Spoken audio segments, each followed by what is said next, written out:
Hi guys, I'm Siddharthan. This is the sixth video in our machine learning project series. So in this video, we are going to see how we can build a loan status prediction system that can predict whether a person is eligible for a loan or not. Okay, so we'll be using some machine learning algorithm for this purpose. Okay, so before going into the video, if you want to learn about data science, you can check out my hands-on data science course with Python. I have given the link for that course in the description of this video. Okay, so let's get started with today's topic. So first of all, let's try to understand this problem statement better. Consider that there is a finance company that gives loan for people. Okay, so before approving the loan, so this company analyzes various credential of the person. So there are several aspects like whether the person is educated or not, whether he is graduated or not, whether he is married or he is a single person. So there are several parameters which that finance company looks. Okay, so this company wants to automate this loan approval process. So what happens is, so the user or the person who wants the loan will fill an online application form, and based on this information given by the user, so we need to develop a machine learning system that can tell the company that this person is eligible for a loan or this person is not eligible for a loan. So this is the problem statement, and now let's see how we will approach this problem statement. So this is the workflow for this. First we need the data, right? So machine learning works by learning from the data. So we need some data to tell the machine learning model that these people are eligible for getting a loan. So these parameters are important. So these parameters can be their annual income. So if their annual income is more, they are more probably going to give the loan amount correctly to the bank or to the finance company. So we need all those kinds of different data to analyze about this. Okay, so once we have the data, we need to process the data. So data pre-processing is one of the important steps when we are working in machine learning. So we cannot give the raw data to our machine learning model, so we need to do some processing. So in this case, in this particular use case, we will be doing several encoding, which is a very interesting part which we haven't seen in the previous videos in this channel. Okay, so that we will be doing in the data pre-processing part, which will make the data to be more suitable for our machine learning algorithm. So once we process the data, we will split the data into training data and test data. Okay, so this is because our machine learning model will be trained on the training data and it will be evaluated on the test data. So this evaluation is basically to check how well our model is performing on a given data set. Okay, so that is the reason. So once we have splitted the data into train and test data, we will feed this training data to our machine learning model. So in this case, we are going to use a support vector machine model, which is a supervised learning model. So in supervised learning model, we will give the data which has labels. So in this case, there are two labels. So one is the loan will be approved and the other label is the loan will be rejected. So these are two labels. So as there are labels in the dataset, this is a supervised learning problem, and for this we will use a supervised learning machine learning model. So one of the examples of supervised model is support vector machine model. Okay, so once we train our support vector machine model, so we will evaluate it based on our test data. Okay, so it will tell us the accuracy score of our model, which basically tells us how good our model is performing. So after that we will have a trained support vector machine model. So to this model, when you give a new data, when you give the new information about an user, so this machine learning algorithm automatically tells whether the loan for that person is approved or rejected. Okay, so it basically tells the eligibility of that person for that particular loan. So this is the steps we will be following. Okay, so while we are implementing this machine learning model, I'll explain you the theory behind the support vector machine model. Okay, so now let's get into the coding part. Okay,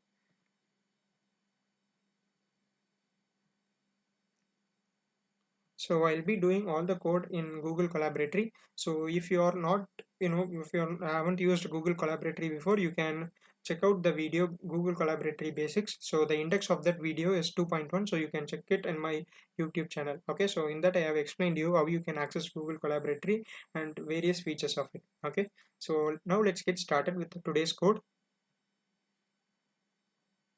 So this is the dataset we are going to use, dataset.csv. So it contains all this information. So in some time I'll explain you all the features or all the variables present in this dataset. Okay, so I'll give the link for this dataset file in the description of this video. Okay, so first step is to import the dependencies. Dependencies are nothing but the libraries and the functions that we will be needing for this use case. Okay, so I'll make a text here importing the dependencies. You can press shift plus enter to run the code. Now first let's import numpy. Import numpy as np and import pandas as pd, and let's also import cbon as SNS. Okay, so numpy is basically for making arrays. So those arrays are called as numpy arrays, and it is very useful for processing. And PD, so we are importing pandas library as PD. So pandas is very useful for the data pre-processing part that I have told you. So we have the data in this CSV file, right? Dataset.csv. So we will load all this data to our pandas data frame. So pandas data frames are nothing but they are more structured tables, so it helps us to analyze the data better. Okay, so we are importing pandas for it. So cbon is a plotting library, so it is very useful for plotting several kinds of graphs. So we will do some data visualization also. So for that purpose we will be importing cbons. And now let's import from sklearn dot model selection. I am importing train test split. So as I have told you earlier, so we will be splitting our original data set into training data and test data. So this is the function for it, train test split. Okay, now let's import the support vector machine model. So we can do it from the sklearn library. So from sklearn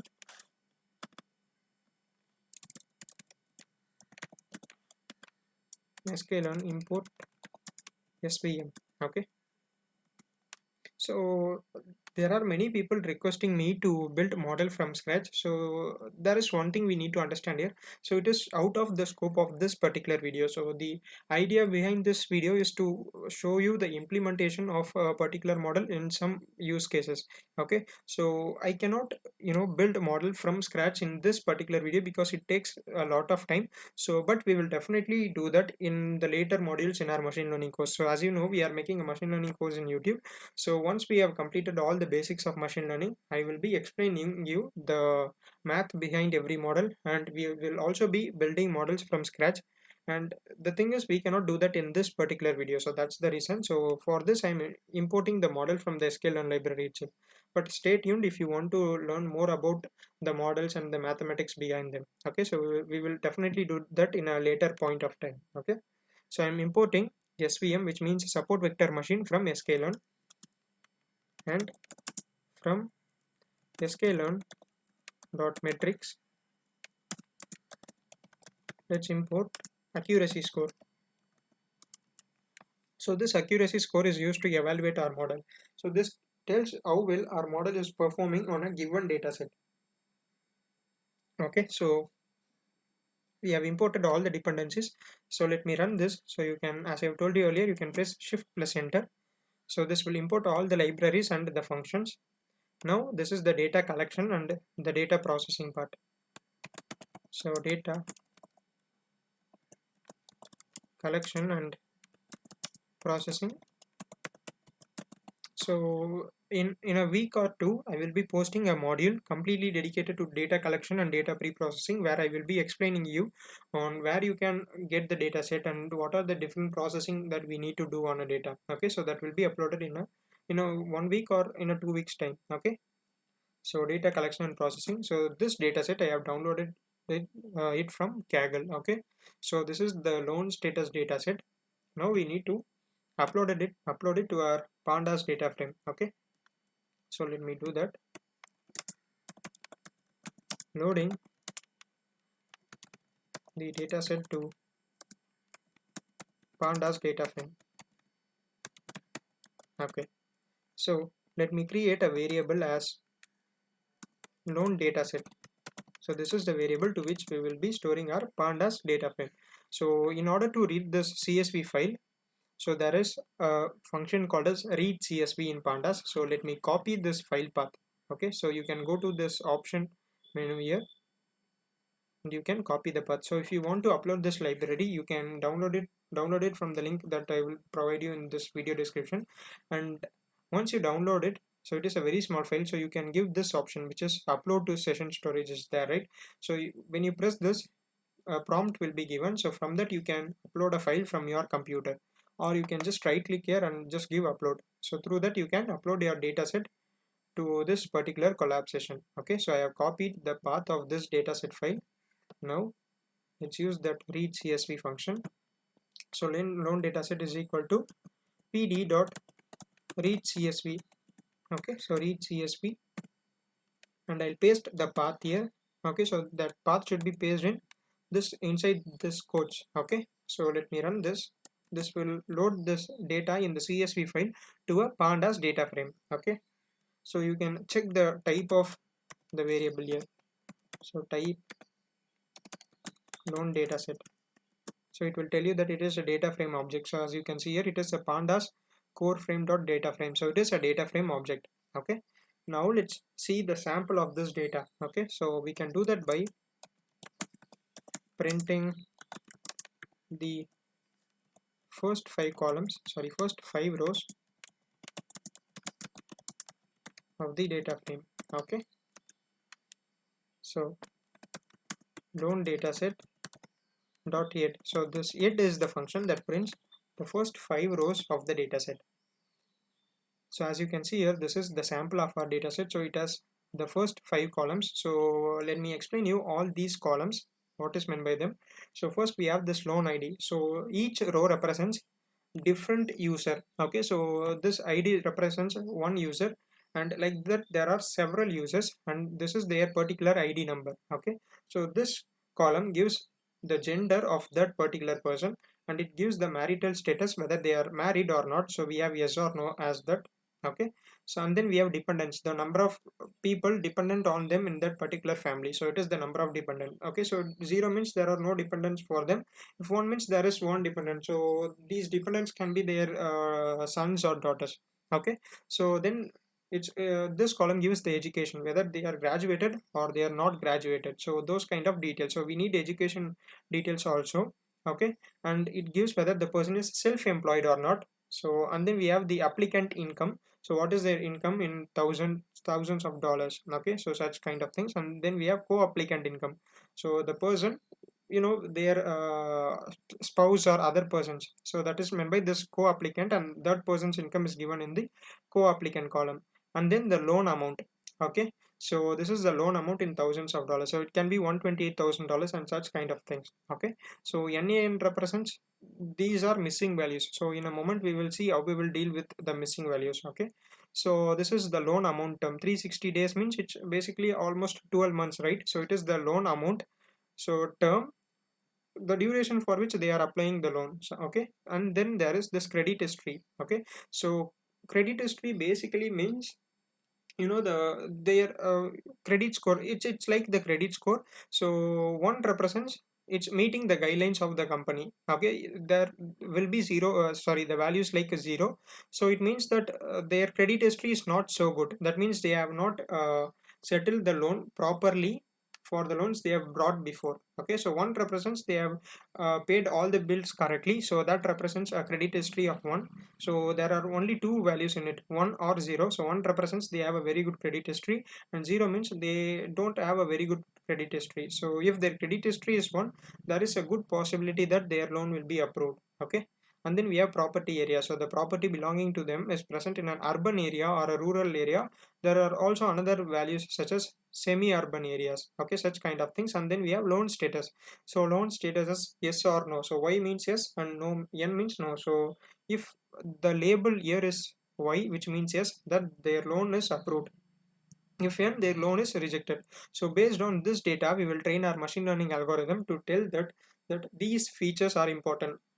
Features are nothing but these columns. So if a person is married or if that person is educated, there is a high chance that their loan will be approved, right? So if we think logically, so those kind of things. So we will feed all these data, and our machine learning model will learn from all these data and the relationship between these variables.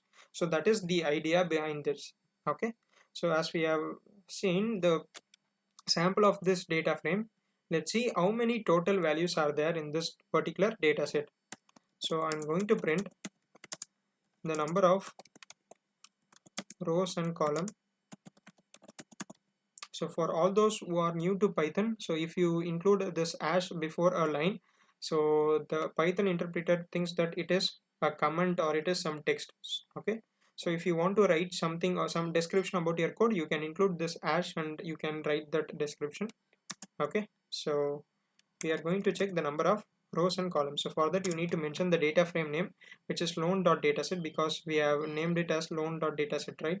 So loan.dataset dot shape. This shape function gives the number of rows and columns. So totally we have 614 rows and 13 columns. Okay, so that means 641 values for different 641 users. Okay, so we have data for 641 different people who have applied for loan, and 13 columns nothing but these features, so gender, marital status, dependence, education, etc. So that is the rows and columns in it. So from this you can just understand that this is a very small data set. So in our previous project we have dealt with a data set which has almost 20,000 data points. So if you have a very large data set and it is a clean data set, the prediction is going to be very good. So if the data set size is less, the accuracy will be quietly small for that particular model. Okay, so we need more data to make accurate prediction. So that is the idea. Okay, so we got that there are 641 data points totally in this data set. Okay, now let's get some statistical measures from a data set. So statistical measures, so you can do that by using the function. So I'm mentioning the data frame names, which is loan.dataset.describe. So this describe function gives several statistical measures like mean, standard deviation, percentile, etc.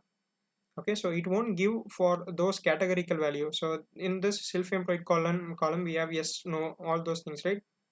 All those won't be printed because we cannot find the percentiles and mean value for these text data. We can only find for numerical data, right? So those columns which have text data or categorical data will be removed, and we have the other numerical columns such as the applicant income and co-applicant income, loan amount, etc. Okay, so we have count which tells the number of values. Okay, so you can see here there is only 592 out of the 614. That means these many number of values are missing. Okay, so like that we have the mean value, standard deviation value, minimum value, etc. So percentile means if the applicant income is 2877, which is the 25 percentile value, means 25 percentage of people are having an income less than this particular value, so that is percentile. 50 means 50 percentage of people's income is less than this 3812. Okay, so that is meant by percentile, and we also have the maximum value. So these statistical measures are very helpful in data science applications and in in conditions where we need to understand more about the data set. So that is why we are using this describe function, which give all these statistical measures. Okay, so once we get that, now let's deal with the missing values. So in this case we cannot do much about the missing values. We can only remove these values. So first of all, let's count the number of missing values in each column. So it is always a good practice to describe your code, so what you are basically trying to do. So whenever you are making a code, always include a description or text about what you are trying to do. Okay, now loan dataset dot is null. So this is null function finds the number of null values or missing values in a dataset. Dot sum, so this gives the number of items missing.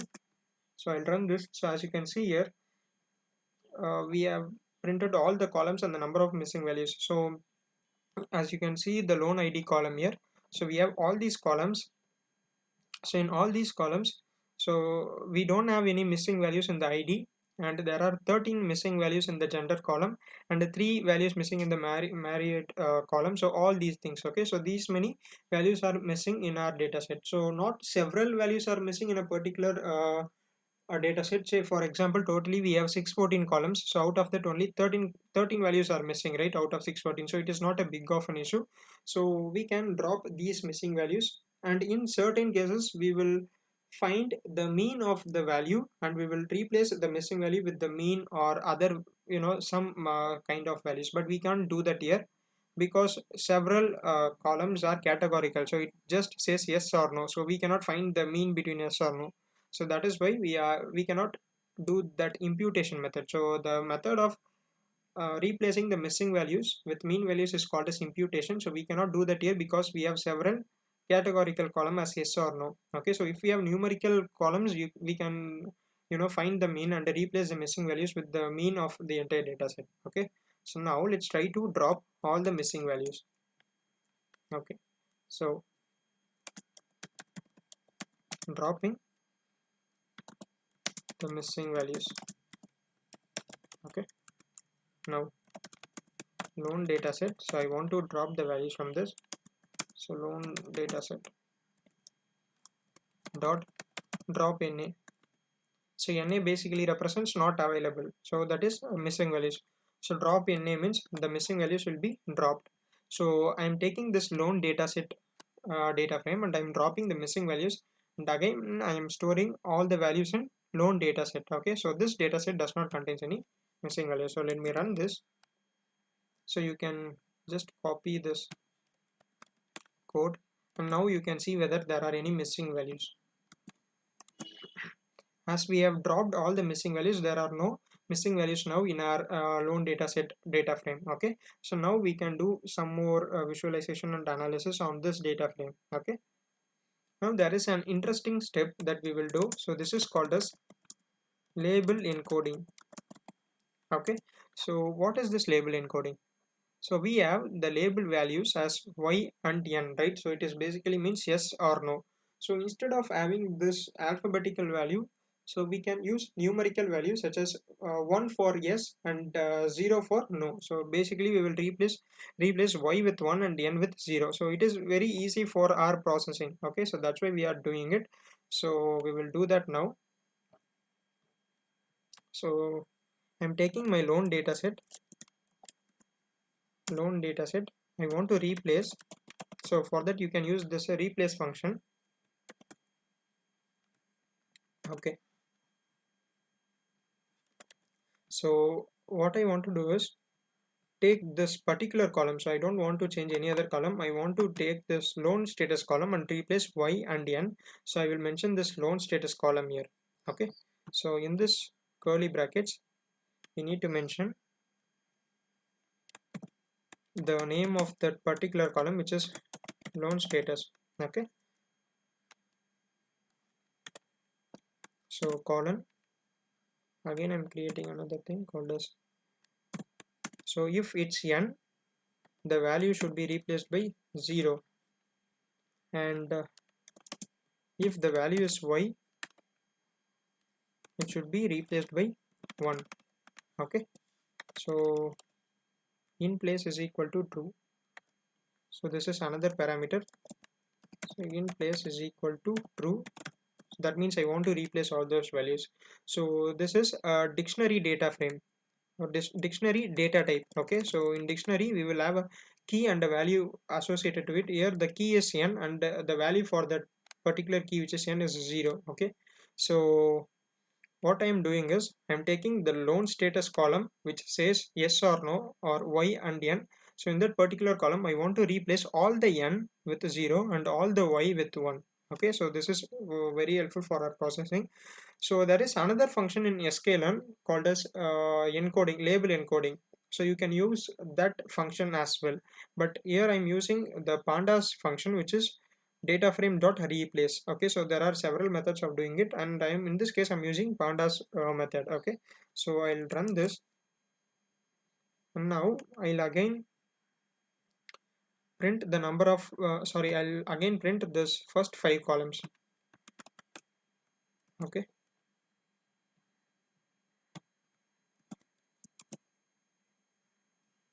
now let's check this loan status column. As you can see here, the yes and no is replaced by 0 and 1. Okay, so all the yes will be replaced by 0, and all all the yes will be replaced by 1, and all the no will be replaced by 0. So you can see one thing here. So we don't have this first row which says y. So we have the first row which is starting from 0, which means no. So basically what happened is, so as we have this missing value in this loan amount column in the first row, so when we drop the missing values, If a row contains a missing value, that entire row will be removed from the data frame. Hence, this first row has been removed because it contains a missing value, which is a name. Okay, so that's why we don't have this. You can see the ID here. So it's ending in 1002. You can see the ID here. So it's not there. Okay, so we are having the values from this second ID because since it has a missing value, we have dropped it. So if there is any missing value, the entire row will be dropped. Okay, so now we have seen that all the yes and no has been replaced by 0 and 1 respectively. Okay, so now what we will do is, there is another column called as dependence, right? So I'll show you what's in there. Dependent column values. So loan dataset, I want to print this particular column, dependence. In this column I want to see what are the different values are there.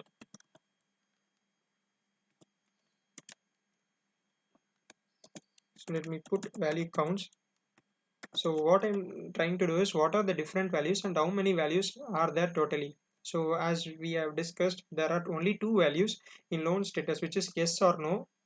And in property area, we will be having the values such as rural, urban and semi-urban. So you can open this CSV file in an Excel app, and you can see all the values. So this property area contains three classes, which are rural, urban and semi-urban, and the credit history contains 1 and 0. So likewise, I want to see what are the values present in this particular dependent column. So I'll run this. So as you can see here, so there are four different values. So one is 0, 2, 1 and 3 plus. So 0 means there are no dependents for that particular person who is applying for loan.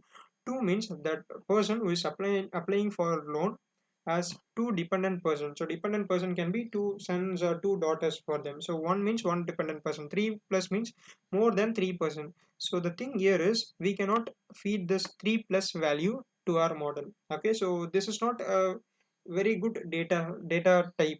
Okay, so what I want to do is, I want to change this 3 plus to a general value of 4.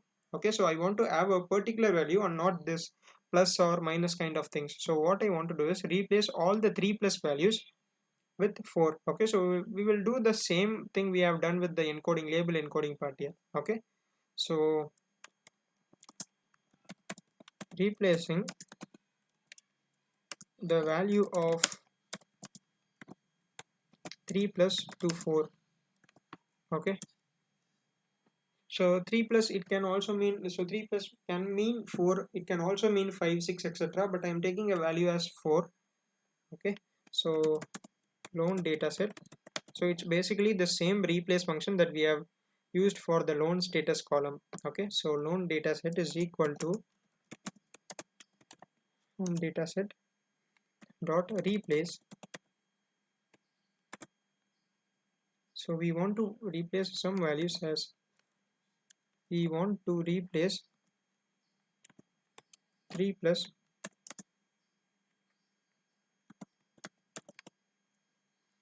4. So what I'm trying to do is, I want to replace this 3 plus value by the value of 4. Okay, so you need to mention that in quotes because it will consider these two things are different. So I want to replace this 3 plus value with 4. Okay, so I'll run this. Now I'll again print the number of values for dependent column. So dependent value, loan dataset,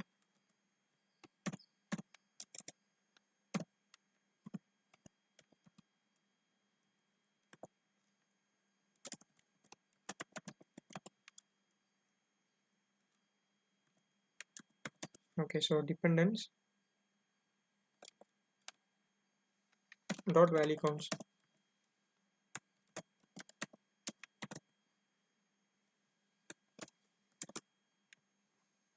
As you can see here, the 3 plus value will be replaced by 4. Okay, so this is a hectic process to have 3 plus here, so there will be some mistakes in processing or when our machine learning model is learning.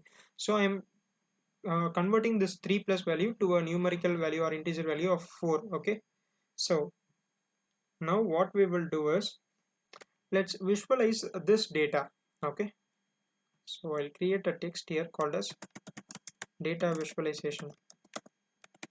So this data visualization is very useful for analyzing the data to find the relationship between various features or various columns in a data set. Okay, so let's say for example we want to check whether this marital status, whether the person is married or not, is correlated with a person getting a loan, or we also want to check whether a person graduated as an higher chance of getting a loan or not. Okay, so all these kind of things can be analyzed with the help of data visualization. Okay, so first let's check the education and the loan status. So education and loan status. So I'm going to plot the values of the education column and the loan status combined. So I'll explain you once I've created this. So for making this plot, we will be using this Seaborn library as I've told you earlier. So two Python libraries are very useful for making graphs and plots. So one is matplotlib and the another one is Seaborn. Okay, so in this case, we are going to use a count plot that will count the number of values. So I'll explain you once I complete this code. So SNS, so we have imported the Seaborn library as short form as SNS. So SNS dot count plot, and there are several parameters we need to mention here. So the important parameters are this x, u, etc. Let me include them. So in the x column, sorry, in the x label, I want to have the education column, and in u I want to have the loan status column, and the data is nothing but the loan data set. Okay, so basically what I'm trying to do is I want to plot the education column and the loan status. So you can see the column names, so education and loan status. So that is what I'm mentioning here, and I want to take the data from this loan data set data frame, so that I am mentioning in this data parameter. So these are nothing but the parameters. So x is one parameter, u is one parameter, and data is one parameter. So let me run this. So this will give us a count plot. So as you can see here, blue color represents 0. So if you remember properly, 0 means it represents n, which is no. Okay, so in the loan status, 0 means the person does not get a loan, that means their loan will be rejected, and 1 means the loan is approved, which means yes. So if the loan is approved, the color is 1. If the loan is rejected, the color is 0. So as you can see here, we have more orange color in the case of graduate and less blue color. That means, so the loan is approved if the person is graduated, so in most of the cases, but the number of approvals for loan if the person is not graduated is less, kind of less. Okay, so as you can see here, the number of loans approved, so orange represents number of loans approved, right? So the number of loans approved is greater for graduated people, but the number of loans approved for non-graduated people is less. Okay, so compare these two columns, sorry, these two plots. Okay, so we have more approvals if the person is graduated, and we have less approvals if the person is not graduated. So orange represents 1, which means the loan is approved. So from this we get this inference that if a person is educated or if a person is graduated, the company is giving loan for them in most of the cases. Okay, so now, so 1 second, just give me a moment.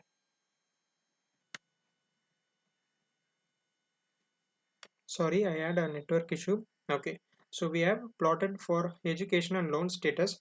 Now let's do it for marital status. Okay, so now we want to do the same visualization for marital status and loan status. So marital status tells whether a person is married or not. Okay, so it is the same procedure. So sns dot count plot.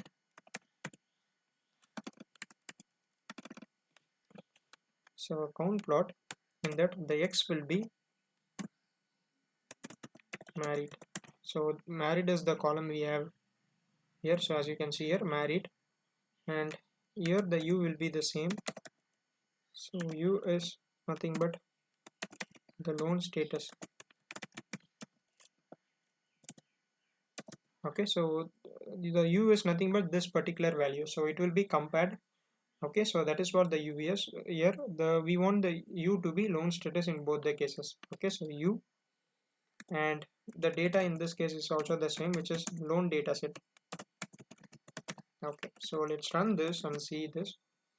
So as you can see here, so similarly we have the orange color for the loan approved and blue color for loan rejected. So if a person is married, so if married column is yes, which means if a person is married, there is a high chance that their loan will be approved. If a person is not married, the number of approvals is kind of less. So what can be the reason for this? So if we think logically, it can also mean that if a person is married, both the husband and the wife can contribute to settling that loan, right? So there is an high percentage or high chance of for that finance company to get the money back. So that's the reason for high proportionality of loan approvals for married people. So this is one of the main influence. So similarly, you can compare all those values with other features such as self-employed, so applicant income, etc. So those kind of things. So you can also compare it for gender to see whether there is any more approvals for any particular gender. Okay, so this kind of visualization gives us a better idea about our data set. Okay, so I'll just mention these two data visualization, so you please check the same with the gender and the other columns. So you just need to replace this X by gender and other columns you want to check. Okay, so as we have visualized some things, now what we will do is, so we want to separate our data set. Okay, so before that, what, so there is another step we need to do. So as you can see here, several columns have values as text, right? So in the gender column we have male and female, in the married we have yes and no, and in education we have graduate and not graduate. So as I have told you earlier, if the value is in text format, our model cannot understand it properly, so we will convert all these text into numbers. So let's say it's given as married yes and no, right? So we will replace yes with 1 and no with 0. We will replace graduate with 1 and not graduate with 0. The same we did with labels. Okay, so we need to convert all these columns which has text data to numerical values. Okay, so let's do that. So we want to convert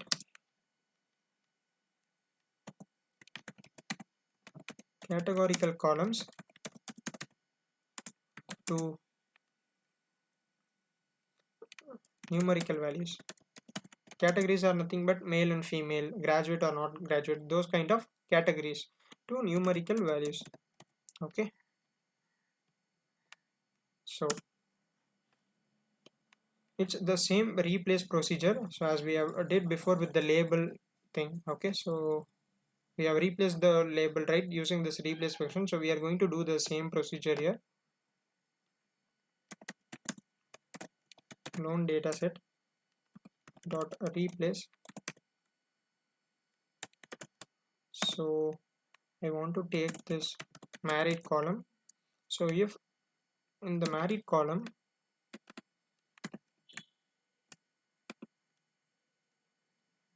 okay, if the value is no, then it should be replaced with 0. Okay, if the value is yes, it should be replaced with 1. Okay, so you need to mention this colon here. So we need to do this for all the columns with these categorical values. So for married we will replace no with 0 and yes with 1, and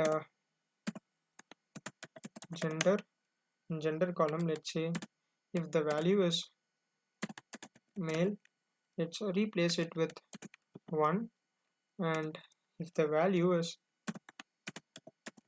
female,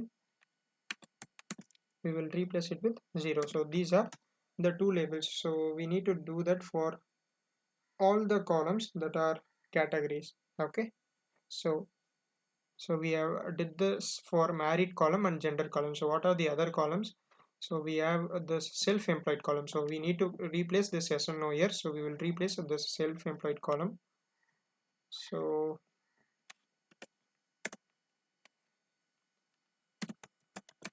self-employed.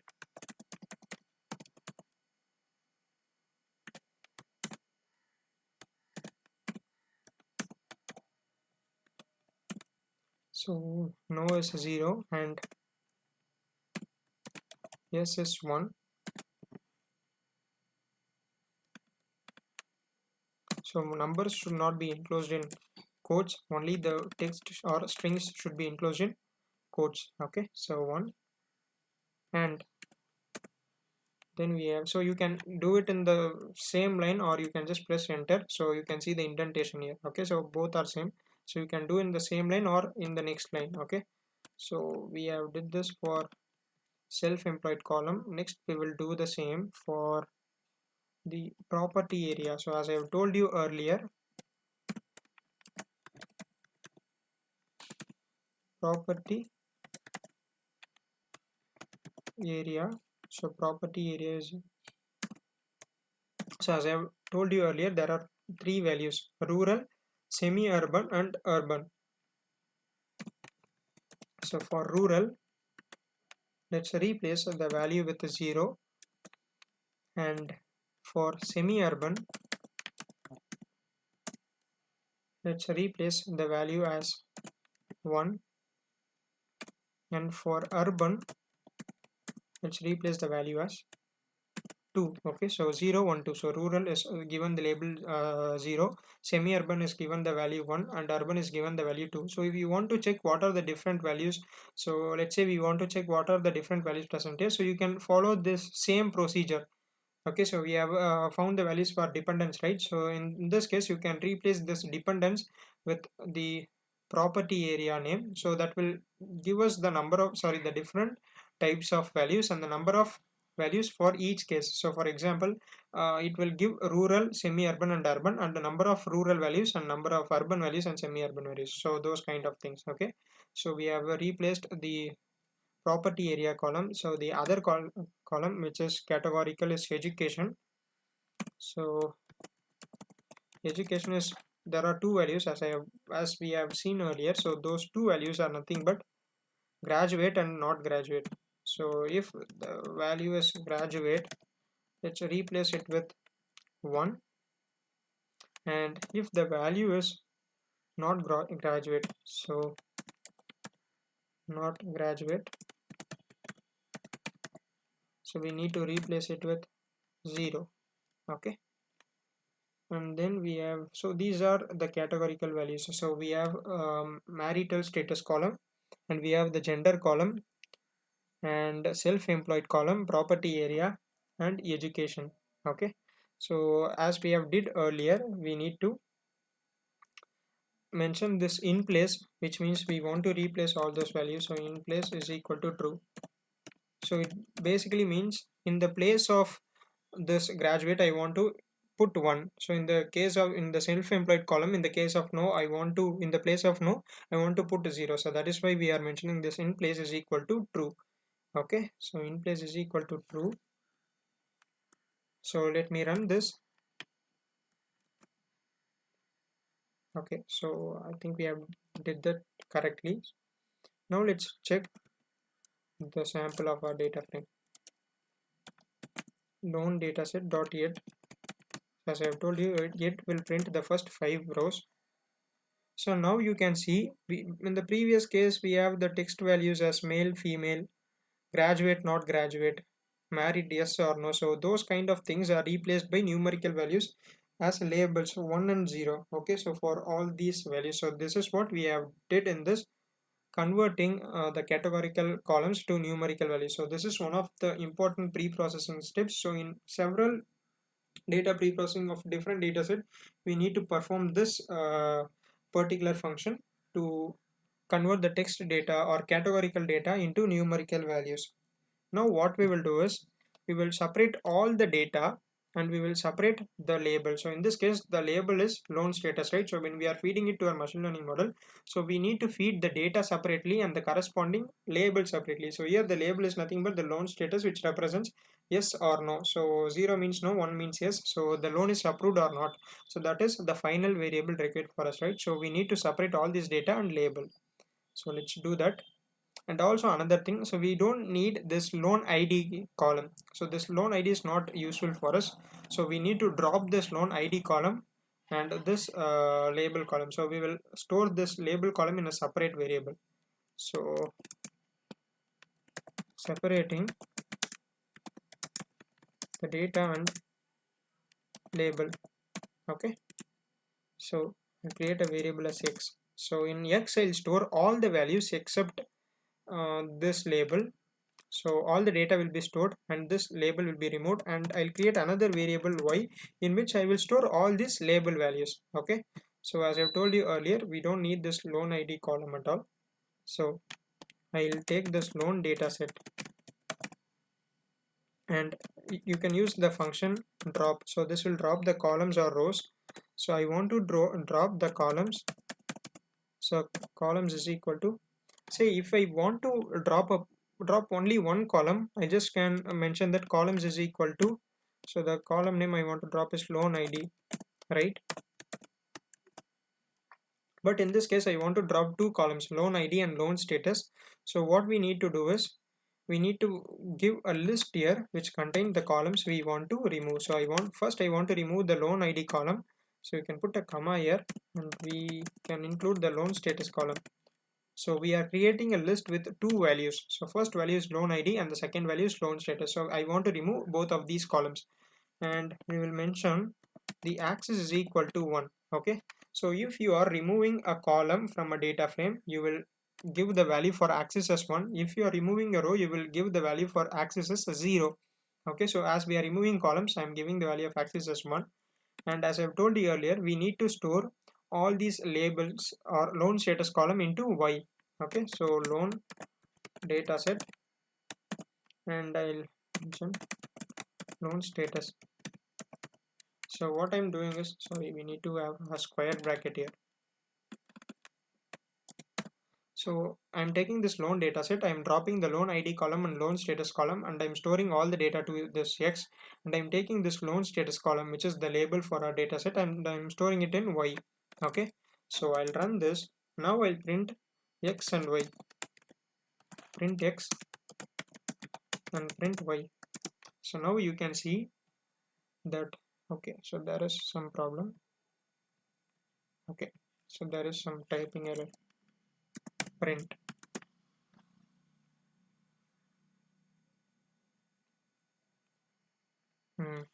Sorry, I have used a caps here.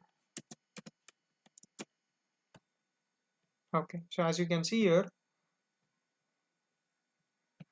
the loan ID column is removed and the loan status column is removed, and this is y, which contains all the labels. Okay, so as we have splitted it now, so the next step is splitting our data set into training data and test data. Okay, so I have mentioned you this in the workflow slide. So we need to split as train test split. So we need to split the data set as training data and test data. Okay, so for this you can see that I have imported a function called as train test split. So this is the function we are going to use for this purpose. So we need to mention 4 variables. So I'll explain what is these 4 variables. So I'm taking x train, x test, y train and y test. Okay, train test split. Okay, so basically what I'm doing is I'm taking 4 variables. So x train, x test and y train, y test. So all the data of the training data will be stored in x train variable, and the labels for this x train will be stored in y train variable. So labels are nothing but the 0 and 1 for loan status. So I want a particular value to be present in this test data. Okay, so this will be our test data which we will use for evaluation. So those data except the loan status, which is the label. So except the loan status, all the data will be stored in X test for training data, and the corresponding label for X test is stored in Y test. Okay, so basically we are splitting the data into training data and test data, and in that, in the training data we have data and label. So y represents data and, sorry, x represents data and y represents label. So that is the thing. So I am using this train test split. So in this we need to mention some parameters. So you need to mention what is the original data from which you want to split. So original data is nothing but x and y, right? So this is unsplitted data, so we need to mention that inside this train test split function. So I'll mention x comma y, and I'll mention the test size.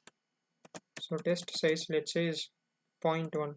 So 0.1 means 10 percentage. So I want test data to be 10 percentage of the original data. So 90 percentage of the data will be stored in X, and 10 percentage of the data will be stored in test data. So basically we will take 10 percentage or 20 percentage data as test data.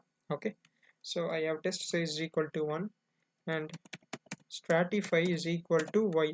So this stratify is nothing but we want to stratify our data based on y, which means if we don't mention this stratify, we can have high proportions of 0 in train, and we can have less proportions of 0 in the case of test data. So we want this 0 and 1, this labels to be splitted almost equally. So hence we are using this stratify parameter. So that is the purpose of this stratify here.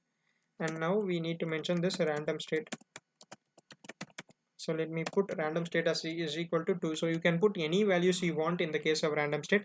So the use of this random state value is that, so if you use a different integer value, so if you, let's say that if you are putting the random state value as 3, your data will be splitted in a different way. So if you put the same value I am putting, which is 2, your data and my data will be splitted in the same way. Okay, so this is basically for reproducing the code exactly the same way. Okay, so let's run this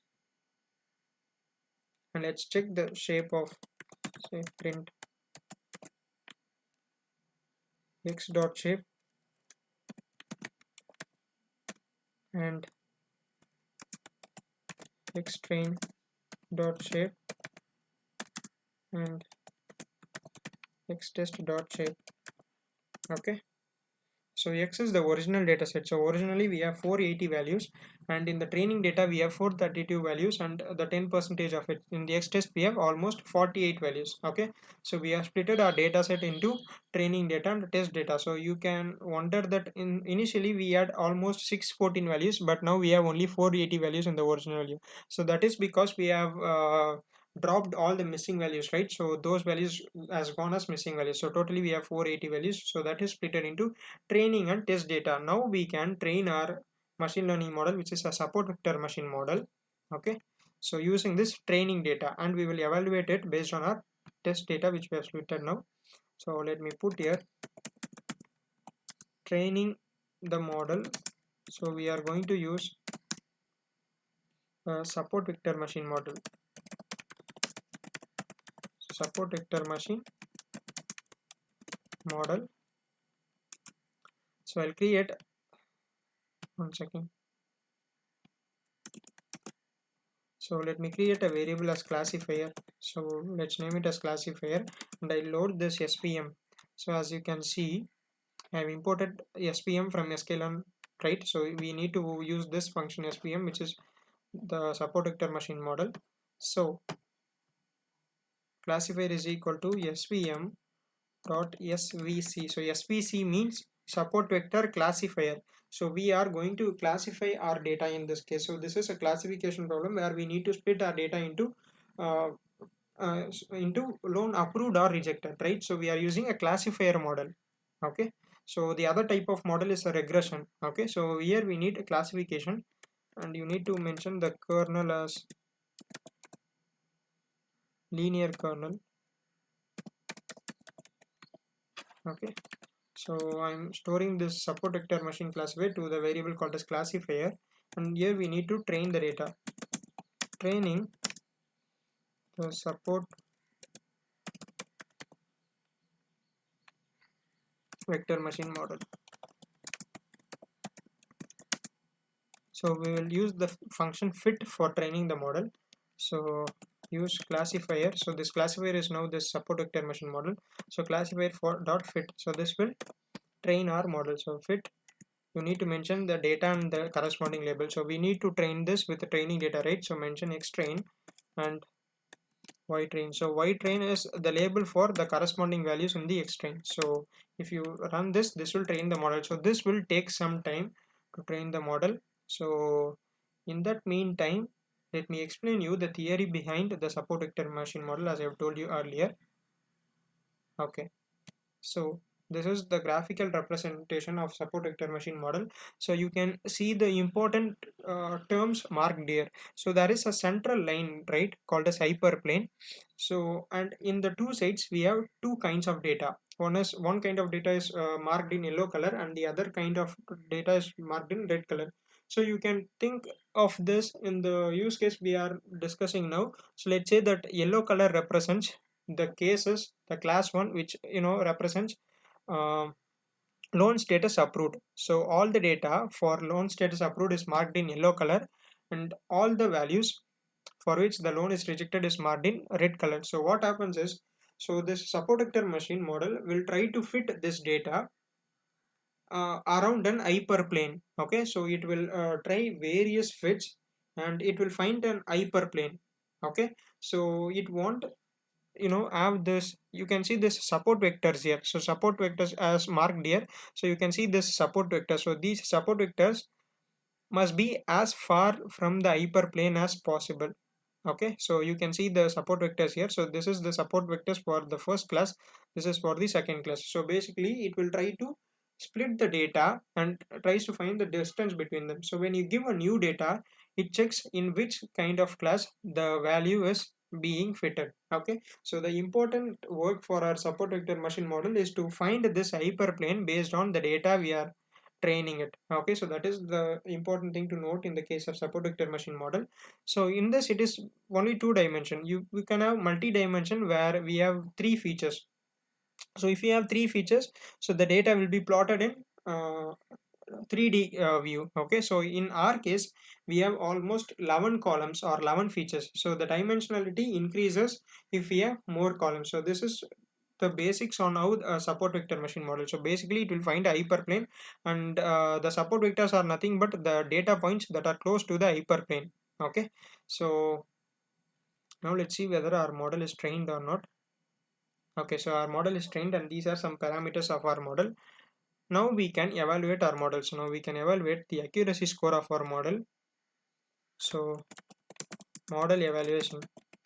So if the accuracy score is 75 or more than 75, then the evaluation is pretty good. Sorry, the model performance is good. The accuracy score of 75 means in 100 cases the model is predicting correctly for 75 cases. So that is the accuracy score. So let's see how we can find this accuracy score. So accuracy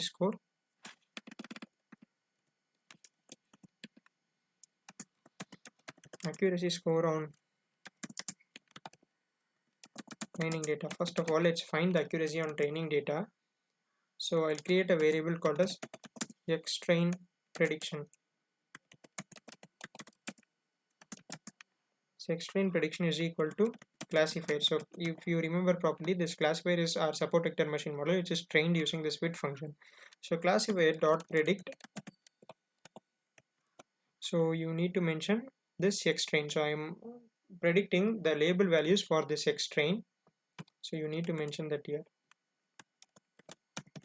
So what happens is our trained model will predict the values for all the xtrain values and give the label values as either 0 or 1. As we know, 0 represents the loan is rejected and 1 represents the loan is approved. Okay, now let's find the accuracy score. Training data accuracy.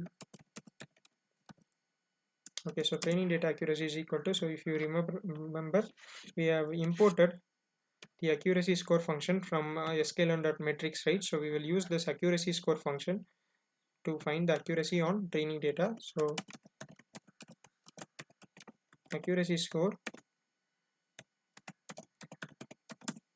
xtrain prediction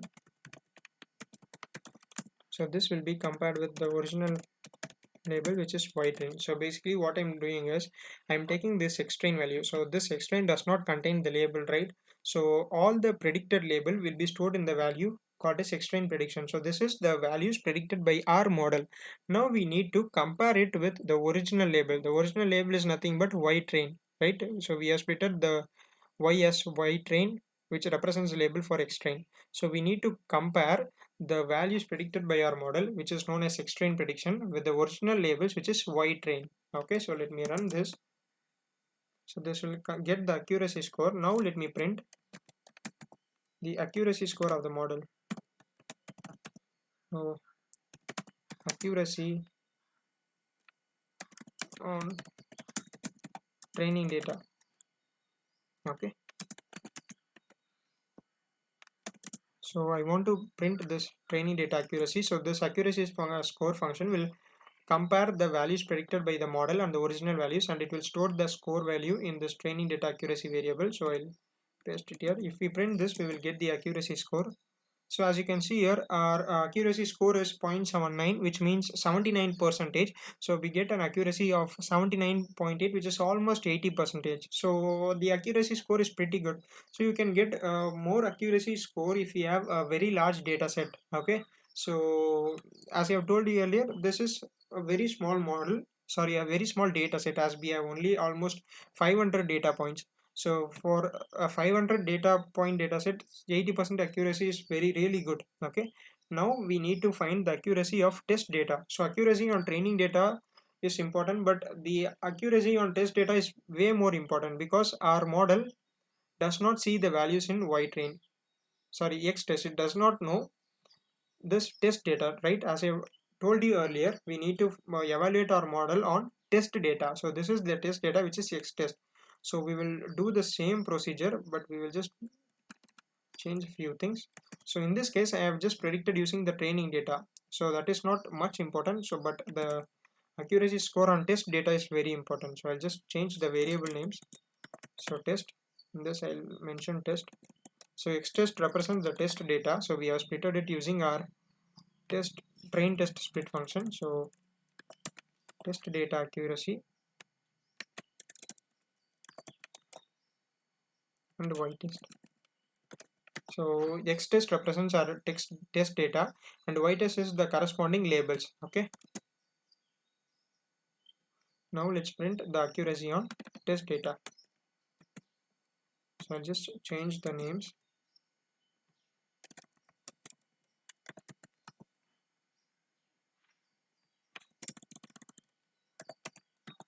Okay, so let me print it.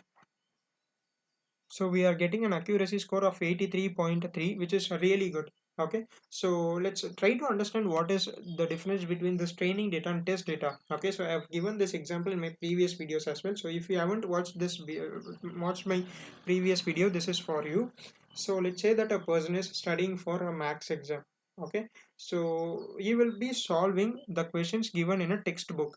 Okay, so once he goes for an exam, let's say that examiner asks questions that are not in that book. Okay, so this will test the person whether he has understood the concepts well or not. Okay, so if he has a better understanding of the concepts, he will answer correctly for the questions which are not in the book as well. So it is the same case here. So extrain means the problems present in the textbook, and y test means those questions which are not present in the textbook, because we have trained using this x train, right? So you can see this here. So x train and y train. So this is like the problem given in the textbook, and this test is nothing but the questions asked in an exam. So this is the difference between the training data and test data. And now you may ask, as I have told you, the accuracy score on test data is important than training data, but why I am trying to print the accuracy score on training data? So we need to note one point here. So there is a concept called as overtraining in machine learning. So overtraining means the model trains more on the training data, that it kind of understand the things differently. So if you want to predict correctly, how can I explain this? Okay, so if you have a data which is similar to your training data, then only your model can predict well. Okay, so that means your model is over dependent on training data. So that means basically our model does not trained well or learned well. Okay, so in that cases the accuracy score on training data will be very large, and the accuracy score on test data is very less, will be very less. Okay, because the test data won't be similar to our training data. So in that cases, if the accuracy score on training data is, let's say, 80, the accuracy score on test data will be around 40 or 50. Okay, so the test data accuracy will be very less. So this concept is called as overfitting. So we need to avoid overfitting as much as possible, because it is not optimum for us. So in this case, as you can see here, the accuracy score is not very much different. So the accuracy score for training data is 80, and for test data is it's 83. So we are almost, it's almost equal, right? So our model is not overfitted. Okay, so that is about this loan status prediction system. Now you can make a predictive system. So let's say that, so you can make a predictive system. So I'm not going to do that now, making a predictive system. So in the previous videos I have explained you how you can do this. So when you give a new value, give the new values of all this marital status, gender, dependence, etc. Our model will predict whether that person will get a loan or not. So I have already mentioned this method of how to make a predictive system in the videos, in the previous project videos, such as rock versus mine prediction and diabetes prediction. So you can refer those videos, you can refer the codes in that video, and the procedure is very same. Okay, so you can follow that same procedure and you can build a system that can predict whether the person is the loan is approved or not, given all those credentials. Okay, so let it be the exercise for you. Okay, so that's it for this video. I hope you have understood everything we have covered here. So let me do a quick recap for this video. So first of all, we have imported all the dependencies, all the libraries we need. So we have imported NumPy, Pandas, Cbonds, train test split, SPM, accuracy score, etc. So NumPy will be very useful when you are making that predictive system. Okay, so we have imported all this library. Then we, in the data set, so we have loaded this dataset to our pandas data frame using this pd.read csv function. Then we have printed the sample of our data frame using the set function. And then we have found the number of rows and columns, and using this describe function we have found various statistical measures of the dataset. Then we have found the number of missing values in our dataset, and once we have found it, we have dropped all the missing values, and then we have replaced the n with 0 and y with 1 in the case of loan status, right? So we have encoded our label. So as you can see here, this yes and no will be replaced as 1 and 0, and then we have replaced this 3 plus in the case of dependent column with 4. And then we have visualized the relationship between the data. We have seen that people who are graduated have more chance of getting the loan approval, and people who are married has a high chance of getting loan approval. So again, we have converted all the text data to labels as 0 and 1 in various columns. So once we have done that, we have splitted the data and labels separately. So after that, we have splitted our original data set into training data and test data as x train and x test, and the corresponding labels as y train and y test. Okay, and then we have loaded our support vector machine model to this classifier variable, and we have trained our model using this xtrain values. And then we have evaluated our model with both the training data and test data, and we have found that the accuracy score are almost equal. Okay, so I hope you have understood all the things covered here. So do practice, or do complete this code of making a predictive system. So it is very easy. So if you have any doubts, you can refer the code of the previous videos as well. So I hope you have understood everything. So I'll see you in the next video. Thanks for watching.